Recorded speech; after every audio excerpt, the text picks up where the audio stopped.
So in this video we're going to look at concavity inflection points and the second derivative test. So we know that a graph can be either concave up or concave down. As we move towards the right, we know that this derivative is increasing, and as we move towards the right, we know that this derivative is decreasing. So when f prime of x is increasing, we know that it is concave up, and when f prime of x is decreasing, we know that it is concave down. Now let's look at an example with C1 and C2, critical points. Let's say to the left of C1, f prime of x is greater than 0. And to the right, f prime of x is greater than 0. And f prime of x is less than 0.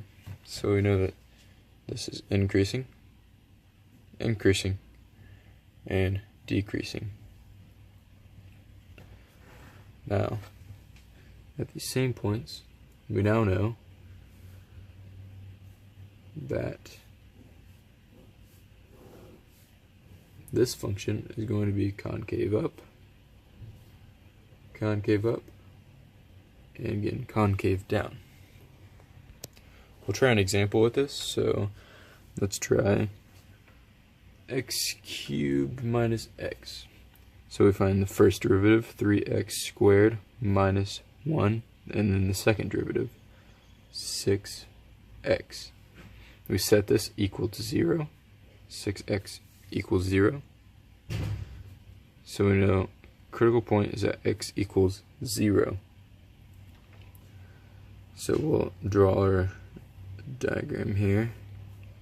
So we find a point to the left of 0 and plug it in to this equation here, the second derivative. So let's say -1, we would get -6.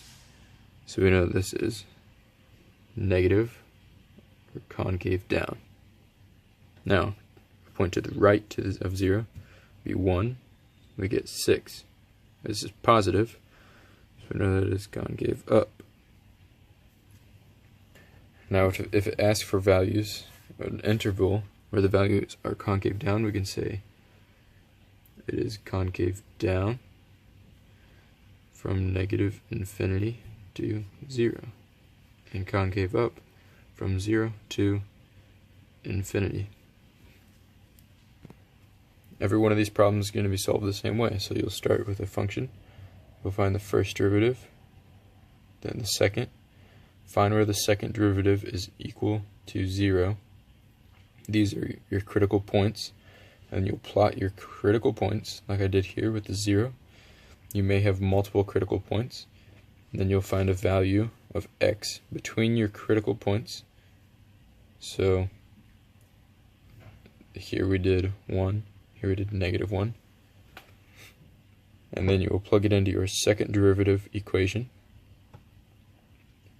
which will give you a value, and whether this value is positive or negative will determine whether it is concave down or concave up. And then you can determine your variables based on this graph, this diagram that you made.